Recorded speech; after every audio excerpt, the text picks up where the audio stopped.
So, in a good story, there are many ingredients. One of them is the element of suspense, what is going to happen. So, how do you create suspense in a story which is well known by everyone? So, it is here we see the master of masters, Shobindo. They have, because it's not just about meeting, what transpires next. So, lest we believe that, okay, we know the story, what is the new thing about it? So, now we will see many new things in just about 2-3 pages. How Shobindo managed to bring it, that we will see. Otherwise, in the story of Savitri, okay, she finds she is blessed by Yama that okay, all this will happen, all this happens, and Savitri comes back. But look here what Shobindo does. So he is like a master artist who picks up anything and turns it into a. I have no words for that art. Supreme art. That's how perhaps this creation is come into existence. How Shobindo describes the hand that sent Jupiter spinning through heaven, spends all its cunning to fashion a curl. Samam Brahma. So this is what we see here. Nothing is missed in the total perfection that we seek. These are Shobindo's words. Total perfection that we seek. So now, Drumadsena has to say something. When he suddenly sees Drumadsen, cried Drumadsen, chiding Satyavan. That itself sets the note. He chides him. He's not scolding him, nor he is overcome by, oh my God, I found you. No, he is chiding him because he doesn't know what has happened. See, that's the beauty. According to him, they just got late. And so they were worried. So he is chiding Satyavan. The fortunate gods have looked on me today. A kingdom seeking came, and heaven's rays. But where was thou? So the kingdom came seeking. Where is King Drumadsena? And heaven's rays also came seeking. So his eyes had the sight. But where was thou? Thou hast tormented gladness with fear's dull shadow. Oh my child, my life. It was such a joyous moment. I wish you were there. Where were you? So my heart in such a beautiful, happy moment was filled with strains of fear. Why? Because they have delayed. O my child, my life, what danger kept thee for the darkening woods? You never came late night. The only time I ever got not just a scolding but a proper whatever from my mom was when I came when it was night. Those were the days. The only dictum was go play, come back before it is night. And that day it was Sharad Purnima, so we didn't know what is night and day, evening. He was supposed to have kheer below and eat it. So we were all friends and we were having kheer party. This was our maximum scope. And kheer party got us delayed. Just a little late. It's late evening, so it's already night. And my mom is waiting. Where were you? Now, before I could explain. That was nowadays. I don't need to say. Midnight, 1 o'clock, kheer has been replaced by wine, divine bliss with wine. And this is called freedom. This is called, culture. This is called liberty. So, anyways, I'm not here to give a moral lecture, but it's just how life has changed. And that's how. So, nowadays, if you come back before dawn, it is good. Come back after dawn, you should at least do an SMS. So, but this is those days. So, he says, why did you wait till night? This is the problem. You should have come before night. Or how could pleasure in our ways forget that useless orbs without thee are my eyes? He says, maybe it was not danger, but you both, first time you have gone to forest together. Maybe you were so happy that you forgot that my eyes have no meaning without you. Look at how he's describing. Sri Aurobindo, when you look at him, Bholenath infinite, every smallest finite he is aware of. Every little twitch within us he is aware of. Why should we tell him? Because when we tell him, there is a joy of, we become conscious. In fact, he is the one who brings it out and makes us see. Now we have to do the conscious offering. He has done that part. Now we have to say, Lord, this is also there in me. This little twitch, this little twinkle, this little vibration of desire. I know, I have only brought it. Give it to me, give it to me. That's how we complete the cycle of yoga. What is yoga ultimately? All this creation has sprung from his heart. It goes through layers there, then inconscient. Then it starts coming. Then Now man can hasten the progress by connecting all that has come up till here with the divine. So it completes the cycle. So, but how do we give when we are not even conscious? So he says, that part I'll do. So he makes us conscious and then we give. So he's asking, maybe you were happy in pleasure and you forgot that useless orbs without thee are my eyes, which only for thy sake rejoice at light. I got my eyes back, sight back, but I can't see you. What is the use of this sight? Not like thyself was this done, Savitri. First he is telling his son, not blaming the daughter-in-law. But where even when she is speaking to her, look at the measure, the tone. This is every thought, speech, everything is so beautiful. So how is he telling to Savitri? Not like thyself was this done, Savitri. You have always been so wonderful. How could you do this? I can't imagine. Who lets not back thy husband to her arms, knowing with him beside me only his taste in food, and for his touch, evening and morn, I live content with my remaining days. You know that without his touch for me, I can't go to sleep, I can't wake up. It's with his touch, I live content. So how could you delay? You have never been like this. Now he doesn't know the background, but now you see the perfection. Compare it with time. So he has told to Savitri, but now Satyavan is replying. But Satyavan replied with smiling lips. Why? Because it was chiding Satyavan, it's okay. Now he has told Savitri. He must first rush to reply and say, Dad, don't worry. You know who she is. He has discovered it suddenly. So how she says, but Satyavan replied with smiling lips. See, lips only smile. Why he is adding this? So he could have said just straight matter of fact. But his lips are smiling. Some great mystery and joy they are concealing. What does he say?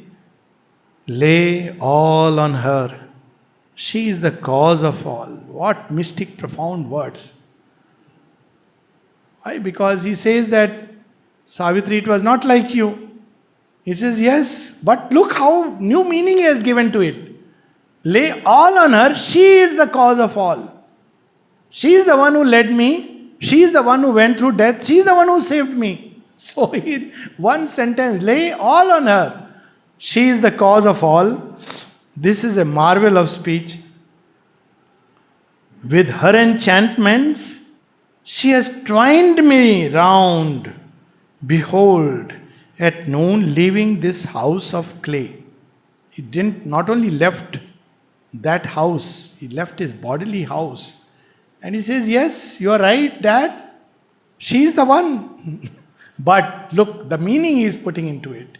So he is saying, she is the one who entwined me, charmed me. And I left this house of clay. I wandered in far off eternities. Yet still a captive in her golden hands. She is the one who delayed me. Where all she has taken me, I also don't know. I was a captive in her hands. I tread your little hillock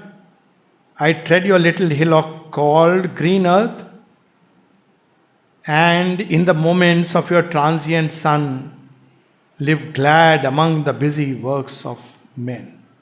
So he knows only that much, that she has taken him to what? Far eternities. Captive, she brought him out, led him through something happened. And then he's back to earth, but he's not, because he has touched those heights and vastnesses. He says, I tread your little hillock called earth. See, the dimension has changed because of her. And I am living glad among the busy works of men. Then all eyes turned, their wondering looks where stood a deepening redder gold upon her cheeks. So she is blushing. She is not used to, yes, it's me. Give me the reward. Padma Vibhushan I deserve. Bharat Ratna. No. Look at the modesty. Her cheeks are blushing with golden red, in tune with the setting. Such a harmony of the outer and the inner mood as people are looking towards her. With lowered lids, the noble, lovely child, and one consenting thought moved every breast. So, see, this is the greatness of the divine, this tremendous humility. And Mother would remind us the perfect example of humility is Sri Aurobindo. Truly, when we read his life, it's just unimaginable. Somebody sitting on the heap of all the siddhis one can imagine. Yet, like a child, he waits for his breakfast to arrive. First, how to switch on the fan. And I would add, the mother is no less. Never took credit. That's what is meant when she said, how we can misinterpret things. There is a writing of the mother where she looking at the samadhi, she says, let them worship thee to their heart's content. I am happy only to serve you. Now I found this quote in such a strange way that mother is telling us not to worship at the samadhi. What is the need of it? Just imagine how things can be twisted. She is speaking about herself, who is doing everything. And yet she says, you have done everything, Lord. I have done nothing. Who struggled, suffered, achieved all. Let them worship you to their heart's content. I just want to serve you. That's my work. That is called divine humility. Perfect examples. If you ask me, the only example, something you see in Lord Rama, touches of it, and in Krishna, glimpses. But in Sri Aurobindo and the mother, given that height, what humility. So here is, everybody suddenly turns to Savitri. What is Satyavan saying? Lay all on her, she is the cause of all. And everything, she carried me to far off eternities. What is his speech conveying? This earth he is suddenly calling a hillock. So they turn towards her, and there is only one consenting thought which is moving everyone as they look at her. What gleaming marvel of the earth or skies stands silently by human Satyavan. Satyavan is still human. But what is this? Who is she who is standing by his side? Is she earthly? She's in an earthly body, but a gleaming marvel. Or is she heavenly? That's the look, the radiation, the radiance that reveals. To mark a brilliance in the dusk of eve. Has the sun set? There is a light around her. Looks as if, though it is evening, still this light is shone upon her face. That's how they see her. And then this is still their thought. If this is she of whom the world has heard, wonder no more at any happy change. First time they see her in her divine roop, little bit. Otherwise she was doing all the work.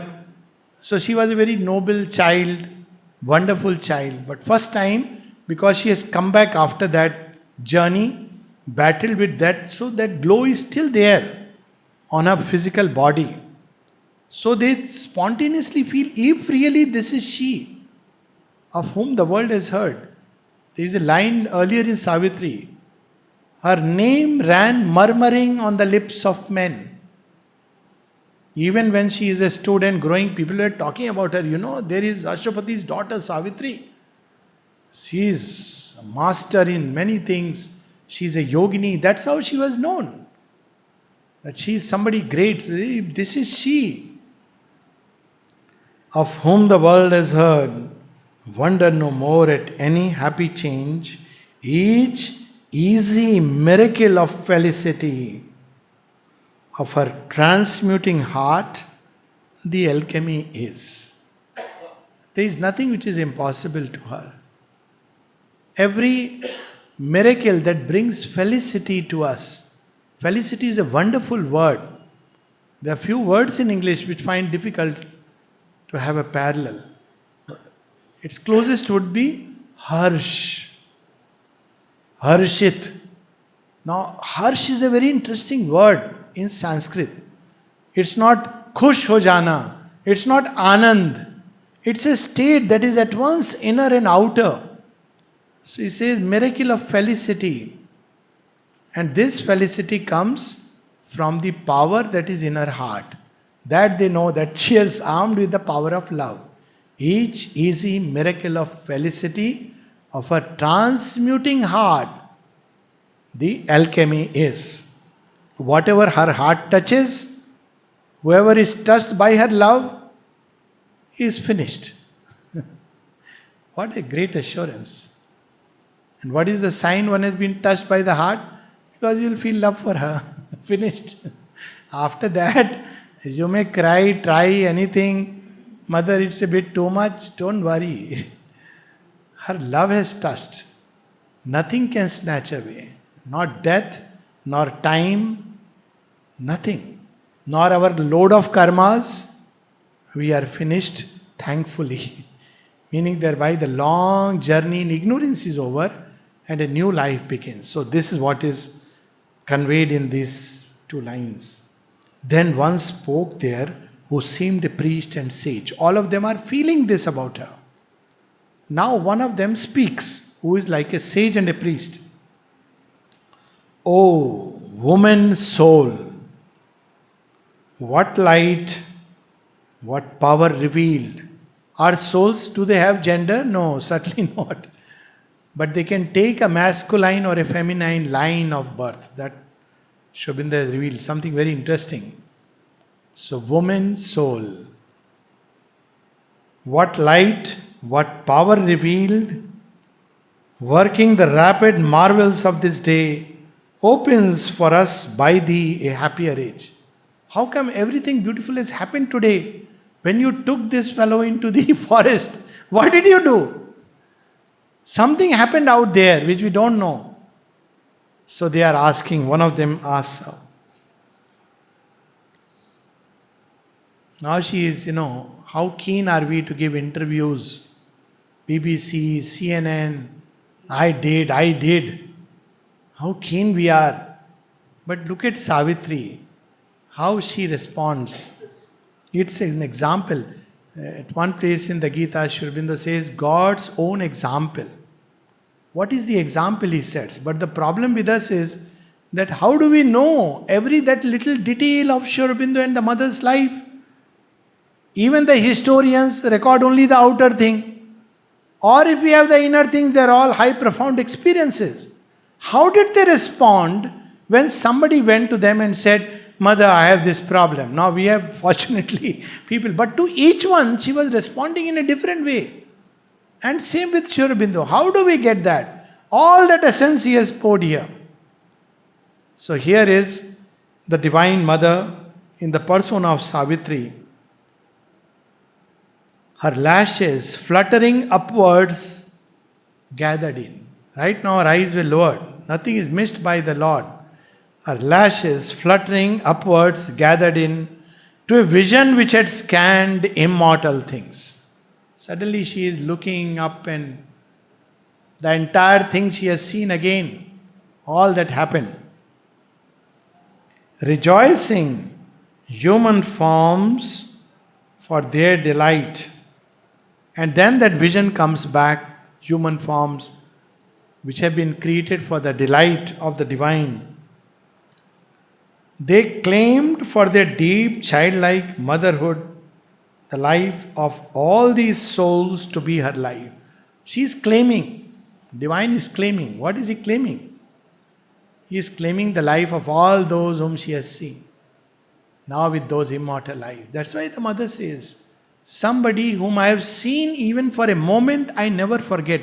I hold myself responsible for that person, even if they turn hostile and go away. So suddenly what does she claim? What is going on inside her when she looks around? Till now her eyes were lowered. Now she looks, sees all these kingdom, these people all around, that whole forest range. That's why Pakistan will come back to India. Savitri has seen all this and claimed it for the divine. How can it stay away? See, that's Madran. She had seen all this, This was, Madhra Desh was in present Pakistan area. This has been claimed by the Divine Mother. This is my logic. Don't ask me for proof. Proof will come when the pudding is ready. Proof of the pudding is in eating it. Proof is very simple. What Sri Aurobindo and the mother have said, that is bound to, happen. We shouldn't worry about that. There will be instrument created at the right time. So what does she do when she lifts her eyes? First she sees immortal things. Then she rejoices, looks at these human forms. Then her eyes, there is her eyes, because he is describing just the eyes looking upward. See how he is describing. Eyes are looking upward. And then they look to the human forms. And then what do the eyes do? They claimed for their deep childlike motherhood, spiritual motherhood. They are all my children. For them, she is their bahu. Somebody's wife, somebody's daughter-in-law. That's all right. That's human relation. Somebody's daughter. But for her, she is the wonderful mother of unnumbered souls. They claimed for their deep childlike motherhood the life of all these souls to be her life. That's how she works. When we go to her and say, Mother, I am yours, she says, okay, your life is mine. What does it mean? Just imagine. It's beyond our conception.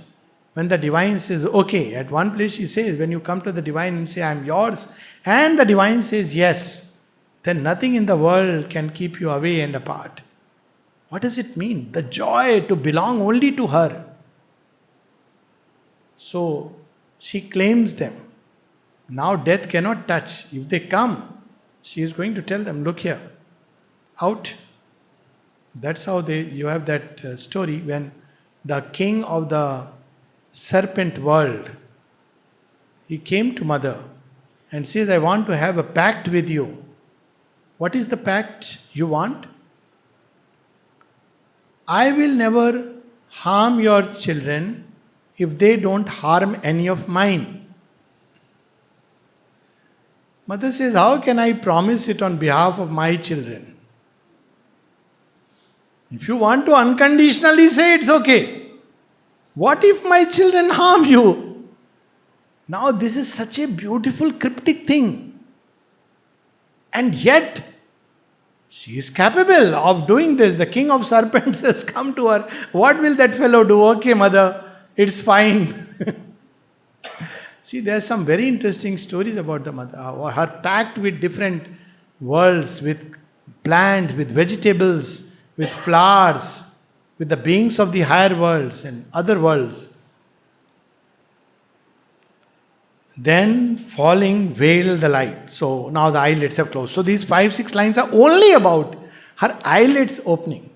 See, this is the beauty, perfection.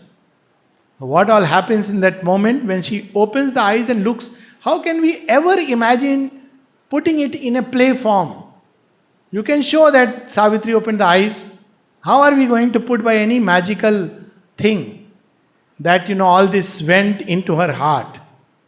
So, then falling veil the light, lo, she replied. The divine doesn't show himself like that to anyone and everyone. That's why the darshan day, there are days, moments, and to some who were selected, chosen, It's not like he says, oh, look here, my majestic, luminous body. That's not how they'll create an upsetting in the world. The world has to advance according to its own evolutionary law till people are ready. And then he discloses himself. Arjuna, Shri Krishna, doesn't disclose who he is till a moment of apocalypse.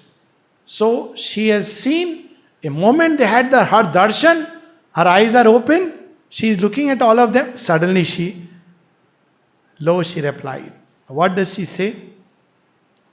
Not a big story, Instagram story. I saw this, I did this, I happened.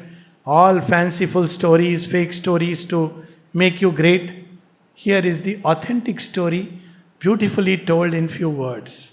What does she say about all that has happened? Awakened to the meaning of my heart, that to feel love and oneness is to live. And this, the magic of our golden change, is all the truth I know or seek, O sage. How did she awaken to this meaning? Through the challenge of death. So she had taken the power of human love, conjugal love, to what limits? Where this love held all and it had become the universal love, and then the transcendent love of in that state of oneness. That's how she replies to death. When death says to Savitri, do you know? She says, I love, I act, I will, I love. I see, I love. And then he says, love is not enough. So he says, know also. By knowing you will cease to love, then you will be calm. And what does Savitri says? She says, I know that knowledge is a vast embrace of love. That is true knowledge. Knowledge by its nature, divine consciousness, how does it know? And it's very simple and logical. If you look at it, use a little mind. How do we know anything in this world? The only perfect way is by identifying. There is no other perfect way. Otherwise, indirectly, we look at people's outside and we start judging. How the divine knows us? Because he knows us literally inside out. This is a phrase we use. Inside out. We try to know people from outside in. How can we identify with anyone? The power that can identify with anyone is love. The swiftest, most powerful. That's why in Sri Aurobindo's yoga, he says that love is the crown. He gives such a great importance to divine love. And if one has reached that point, nothing else is needed. This power of love with which one identifies with the divine, becomes one with the divine. Love is the power that has gone into creation to save. That's what the mother says. If consciousness is the builder of creation, then love is the savior. This whole journey of creation is the savior hands of love. They have brought. So by the power of love, so she puts it very beautifully and cryptically for them to wonder. They will hold afterward seminar. What did Savitri say? Then there will be explanations. The materialist will say, she said, we must love together, have a party and interfaith dialogues. The spiritual people will say, she talked about bhakti. So let's go to the temple and say, Bhaj Govindam, Bhaj Govindam, Bhaj Govindam, Mod Mate. Then there were those who were humanists. They'll say, no, she's talking about human love. So we must be good to our friends and family. This is not what she's saying. That's why love and oneness, all this derives from that. Owes its value to that. So that's why she says cryptically, awaken to the meaning of my heart. That is the truth of every heart. Awaken to the meaning of my heart. That to feel love and oneness is to live. If I don't have this love in the heart, see, that is the difference. The Asuric civilization, Sri Aurobindo describes how it is created. Super brilliant intellectuality and passionate ambition. How does it happen? It is done by suppressing the heart's love. That is precisely the Asuric way. You have super brilliance. You have those, computers, 5G, 6G. We don't have 5G, 6G. We have all that. But for us it is Lelo ji. Lelo ji. भगवान के सामने ले लो जी, आपका जी. So this is the power of that love which gives itself to God. And when it gives itself to God, God gives himself completely to the heart that is given. That's the letter of Shri Aurobindo to Champaklalji, where he says that the divine gives himself to those who give themselves in completeness to the divine. For them the seas of light and bliss and all this. So when people ask that, how to do this yoga, what can you describe? How to do this yoga? Fall in love. Love doesn't have a method or a process. So people ask how to fall in love. Well, read about them, think about them. One day you will fall in love, because whatever we think about, eventually we fall in love. If we think about the Titan, we fall in love with Titan. This is the thing. So whoever we think about, ultimately will fall in love. That's why there's a syndrome called Stockholm syndrome, where you fall in love with your captor, even if that person is going to kill you. This is a known thing. Why? Because you are all the time thinking about him. So you fall in love with that fellow. You start justifying this fact. Stockholm syndrome. Where a terrorist captures you, start thinking. So why the same truth? She describes it, the most primitive way of love, where a python is going to eat a rabbit, and the rabbit during the last moment is completely paralyzed. It wants the joy of being eaten by the python. But these truths, which are very profound truths, but seen in everyday life, if we give ourselves to the divine, what it would mean?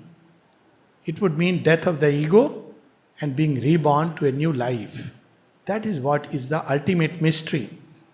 Mother says it is love alone that can transform earthly life. It is there in her writings. The power of transformation is by divine love, and she gives a difference between divine love and purity.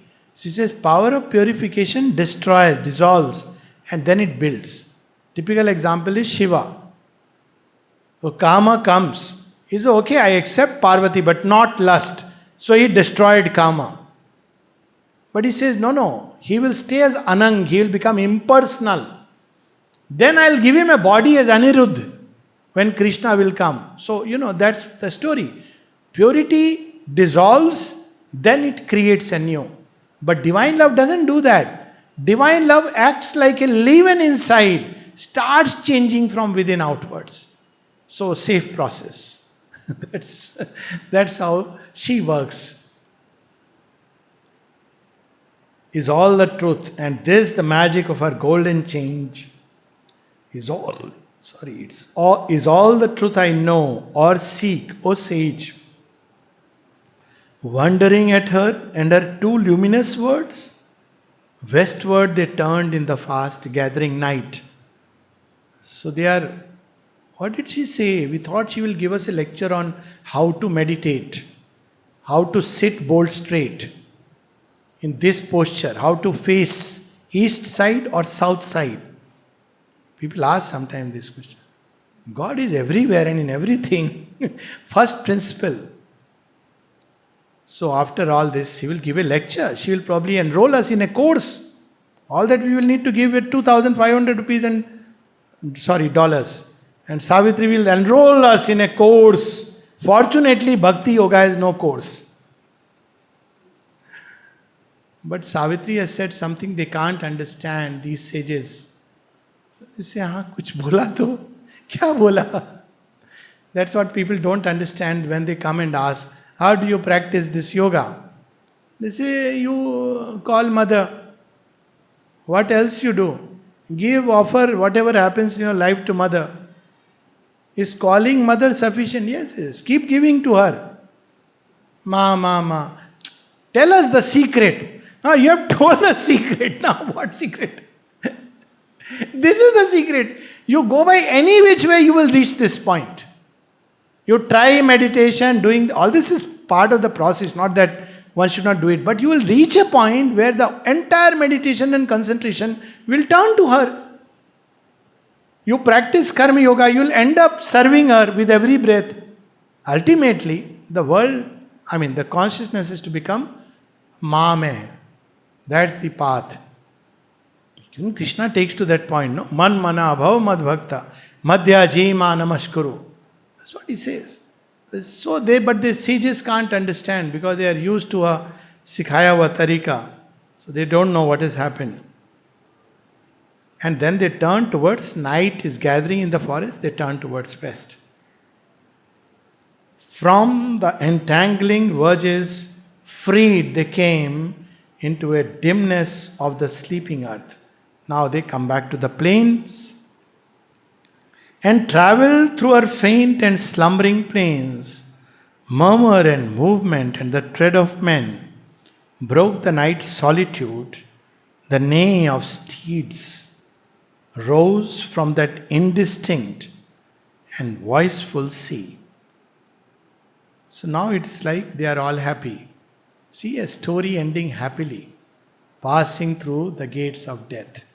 This is our story, only it doesn't run in one life. Our story is destined to have a happy ending. Why? Because God is the author of the plot. He is the director, the dramatist, the scriptwriter, and He is the player. So we don't have to worry. We'll pass through gates of death, no doubt. He will take us through all that, but the ending is happy. So the horses and their neighing is like an indistinct and voiceful sea of life, and all along its marchings swell the rhyme of hoofs, the chariot's homeward voice. Nothing is missing. How is the chariots when they go towards home, there is a difference, and when they go toward the forest, they are different. Only the Lord can write like this. Even the horses, how they recognize they are going homeward. They are going to get food. There is a rhyme, rhythm. They have entered the plains. Oh, this is truly amazing and delightful. Drawn by white manes upon a high-roofed car, in flare of the unsteady torches went, with linked hands, Satyavan and Savitri. Their victory procession is coming. See, we had that recently, no? That 26th January. This is the original victory procession. So torches are lighting up. Unsteady. Why? Because it's a forest. They are entering and they are lighting the way. And on a white steed's horses, chariot, Savitri and Satyavan are standing with hands joined. Just to imagine that moment. This is another kind of darshan. They are holding their hands. Hearing a marriage march, drawn by white manes upon a high-roofed car, in flare of the unsteady torches went, with linked hands, Satyavan and Savitri, hearing a marriage march and nuptial hymn, where waited them the many-voiced human world. There are people out waiting out there to receive them. Now they know that they are coming because they are on high-roofed car. So they start playing their shehnai or whatever, instrument was there. Nuptial march. Is there reunion? So that's how they are being welcomed. Numberless the stars swam on their shadowy field, descending in the gloom the ways of light. The stars converged. That night, unexpectedly, there were many, many stars. There was not a shade of cloud. All the stars as if came close to watch this scene. That's how we read, no? That all the gods came and they used to be Pushpa Varsha. Some people told us it is imagination and we believed it. We didn't tell them that you don't have a vision. What can I do? When people tell me, "Arey, ye sab imagination," I said, "Tumhara tum andhe ho, to humko kyun keh rahe ho imagination?" You can't see it, you can't understand it. What it means when you have very crude way of looking at life. Flower means flower like that. What is the feeling that is evoked when flowers fall upon you? Conjure that feeling. That's how the gods are showering flowers. There are moments when you feel that we use this in Hindi, there is literally a phrase. But with crude thought we cannot understand. What is that phrase in Hindi? Dil baag baag ho gaya. English you can't translate. Garden, garden. Dil baag baag ho gaya. Now tell somebody, what is baag baag? How can you have garden inside your heart? This is crude thinking. To say, भाई बाग को देख के when you enter a beautiful garden, how you experience? Yes, it's very joy. That's the experience I am having inside. Now you understand what is Pushpa Varsha and garden. But what about the gods? Yes, suddenly our hearts are full of luminous hope, joy, strength, power, wisdom shines upon our mind. That is peace. Suddenly steals in. You understand? That's what is the gods doing Pushpa Varsha. So stars are descending and looking upon them. Descending in the gloom, the ways of light. How they are saying, there are the ways of light upward. They are always the guides. Then while they skirted yet the southward verge. So now the whole direction is being described. Sri Aurobindo has seen all this. First they turn from east to west, then they are turning southward. So probably down the plains. Lost in the halo of her musing brows, night, splendid with the moon dreaming in heaven, in silver peace possessed her luminous reign. So while they are turning, something is happening in Savitri's eyes.